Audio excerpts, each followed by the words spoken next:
ও তুমি এসছো? হ্যাঁ। আমি তো তোমার অপেক্ষায় বসেছিলাম। কেন? আজকে না তোমার ডিপিএস ব্যাংকে টাকা নিয়ে আসার কথা। ও হ্যাঁ, তাই তো। হ্যাঁ, তোমার সাথে একটু কথা বলতে চাইছিলাম। কি কথা বলো? বলছিলাম কি, ওই তুমি যে টাকাটা চেয়েছো ডিপিএস ব্যাংকে 50,000 টাকা দিতে বললো না তোমাকে, ওই টাকাটা তোমাকে যদি আমি 2 মাস পরে দিই কোনো সমস্যা হবে? আমাকে কোনো রকম অজুহাত দেখাবে না তুমি। টাকাটা আমার লাগবে মানে লাগবে। সত্যি বলতে কি, টাকাটা আমার খুব প্রয়োজন ছিল একটা কাজে দেওয়ার জন্য। তুমি যদি আমাকে জোর করো তাহলে তো আমি কিছু করতে পারবো না। জোরাজোরি কিছু নেই। তোমাকে আমি আগে বলে রেখেছিলাম টাকাটা আমার লাগবে।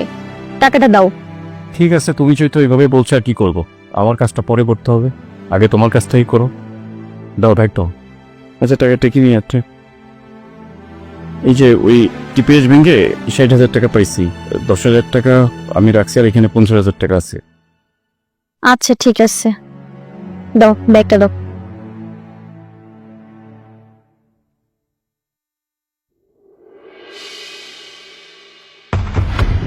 আরে বামেরটা ফুল ড্যামেজ, ওটার মান মান মান মান মান মান এই আবার জেফু তুই ছাদে এসে গেম খেলছিস আর আমি তোকে সারা বাড়ি খুঁজে বেড়াচ্ছি। এই নে, এখানে টাকার নাম্বার আছে, এই নাম্বারে টাকাটা পাঠিয়ে দে তো। যা। 300 টাকা ফুল। কিসের টাকা এটা না জানলেও চলবে তোর। তাড়াতাড়ি টাকাটা পাঠিয়ে দিয়ে যা। আরে শোন, এই গেম খেলা বন্ধ কর। তুই কিন্তু এই গেমের নেশা আসক্ত হয়ে যাচ্ছিস।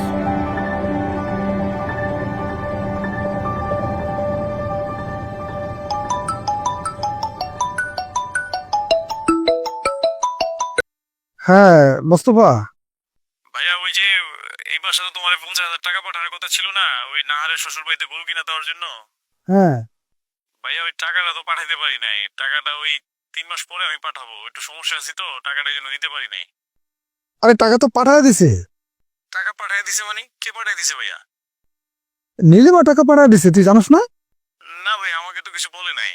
আরে নীলিমা টাকা পাঠায় বইলা দিছে নাহারের শ্বশুর বাড়ি যেন গরুটা কিনা দিয়ে দিই। আচ্ছা তুই ওরে জিজ্ঞেস করলে সব পাবি। আচ্ছা ভাইয়া, আচ্ছা ভাইয়া, দোয়া করে ভাইয়া। আসসালামু আলাইকুম। আচ্ছা, ওয়ালাইকুম আসসালাম। নীলিমা, নীলিমা,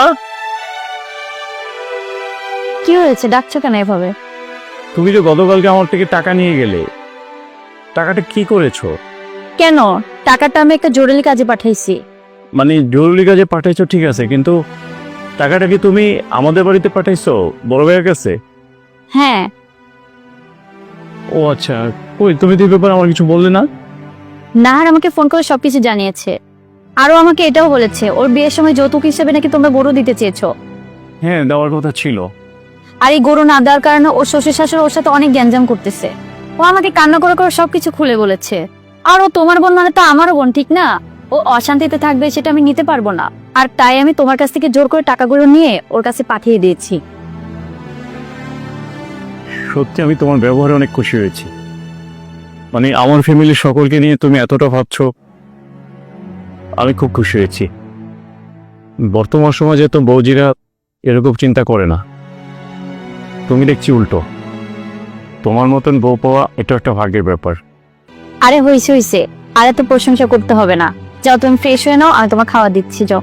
আচ্ছা ঠিক আছে।